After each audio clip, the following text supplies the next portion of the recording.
Okay Nagesh గారు నా audio clear గా ఉందా మీకు? క్లియర్ గా ఉంది. నాగేష్ గారు మీరేం చెప్తారు? మీ అబ్జర్వేషన్ ఏంటి? ఇండియా కూటమి భవితవ్యం ఏంటి అంటే ఏం చెప్తారు? అలాగే తమిళనాడులో కరెంట్ అప్డేట్స్ మీద ఏం చెప్తారు? ఇప్పుడు ఈ వచ్చిన స్టేల్మేట్ దేని వల్ల ఏంటంటే నేను అనుకోవడం ఈ విజయ్ కొంచెం తొందరపడ్డాడు. ఆ తొందరపడడానికి కారణం ఏంటంటే అతని దగ్గర ఎవరు ఎక్స్పీరియన్స్ లీడర్స్ ఎవరు కనబట్టలేదు కరెక్ట్ గా సలహా ఇవ్వడానికి. ఇప్పుడు బీజేపీ చూసుకోండి, 4వ తారీఖున ఫలితాలు డిక్లేర్ చేస్తే 9వ తారీఖున బెంగాల్లో స్వేరింగ్ ఇన్ పెట్టుకున్నారు. ఈయన 4వ తారీఖున గెలిచి ఈయనకి మెజారిటీ లేకుండా 7వ తారీఖున స్వేరింగ్ ఇన్ పెట్టుకుంటే హోంవర్క్ చేసినట్టు కనబట్టలేదు. అన్ని పార్టీలతో మాట్లాడి మీరు సహకరించారా, మీరు ప్రభుత్వంలో చేరరా ఎట్లాగానే ఎందుకైతే ఇక్కడ చాలా పరిస్థితి వేరే పరిస్థితి ఉంది. ఇప్పుడు డిఎంకేతో కాంగ్రెస్ చాలా సులభంగా విడిపోయింది. అది దానికి ఏమిటంటే బ్యాక్ స్టాబర్స్, ద్రోహులు అంతా డిఎంకే అంది. సో అక్కడ ఇండియా కూటమి విడిపోయింది.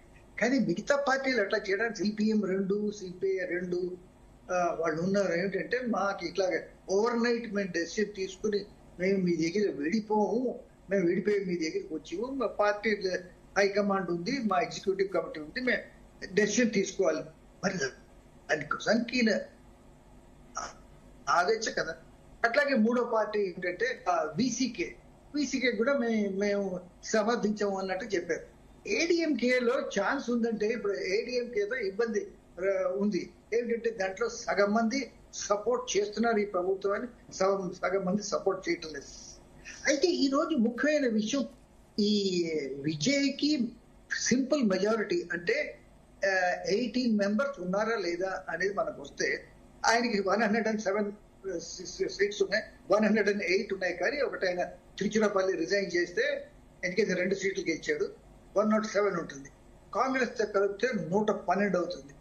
112 వచ్చినా కూడా ఇంకో 6 సీట్లు తక్కువ అవుతాయి. 6 సీట్లు తక్కువ అయితే కమ్యూనిస్టులు 4, 2 వీసీకే, వీళ్ళిద్దరు సరిపోయి 118 అవుతుంది. అయితే మరి దానికి ప్రూఫ్ ఇవ్వలేదు. 112 మంది సంఖ్య చూపించాడు గవర్నర్. సో గవర్నర్ ఏమన్నా అంటే మొత్తం 118 లిస్టు సిగ్నేచర్స్ తీసుకురా, అప్పుడు చూద్దాం అన్నాడు.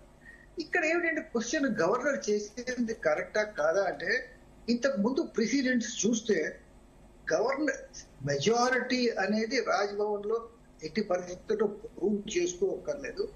Floor of the assembly is the only place where you can prove the assembly అనేది సుప్రీం కోర్టు అనేక సార్లు చెప్పింది. సో ఇప్పుడు ఏమిటంటే మైనారిటీ గవర్నమెంట్స్ కి అవకాశం ఇచ్చింది, ఎవరికి కాదు.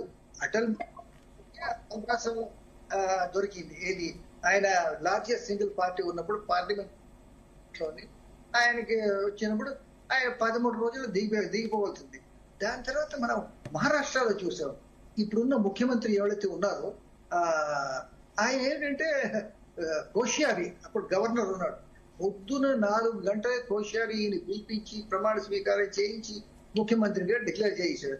బట్ జరిగింది ఏమిటి, ఈయన ఏమిటి అజిత్ పవార్ ఈయన్ని సపోర్ట్ చేయలేదు. సో దేవేంద్ర ఫడ్నవీస్ ఏమిటంటే 80 గంటలు అంటే 3 రోజులు సరిగ్గా 3 రోజులు నిలబడ్డాడు.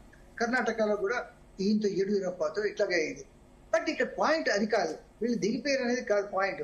వీళ్ళకి ఫ్లోర్ ఆఫ్ ది అసెంబ్లీలో తన మెజారిటీ ప్రూవ్ చేసుకోవడానికి అవకాశం దొరికిందా లేదా. ఇప్పుడు ఏమిటంటే రేపో మాపో కాదు ప్రూవ్ చేసుకోవడానికి. ఈయనకి 15 రోజుల సమయం గవర్నర్ నార్మల్ గా ఇవ్వాలి.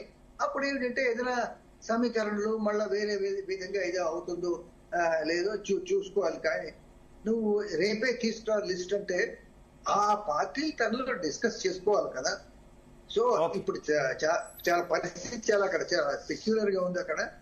అది ఇంత తొందరగా గవర్నర్ అనుకున్నంత తొందరగా అది కాదు, టైం కావాలి నుంచి. ఓకే నాగేష్ గారు. ఓకే.